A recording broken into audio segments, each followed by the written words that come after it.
What is going on, guys? Let's take a force measurement to calculate back drag for this TONE 3/8 drive in a 1/4-inch body ratchet made in Japan. It's supported at 5 1/4 inches, and it's also getting pulled at 5 1/4 inches. Let's go over to our pulley and zero our weight. And let's see what kind of measurement we get.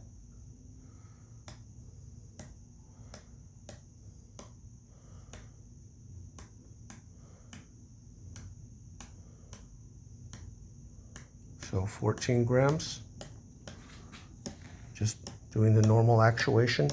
So we'll be able to calculate the back drag for this TONE unit. Thanks for checking it out, you guys.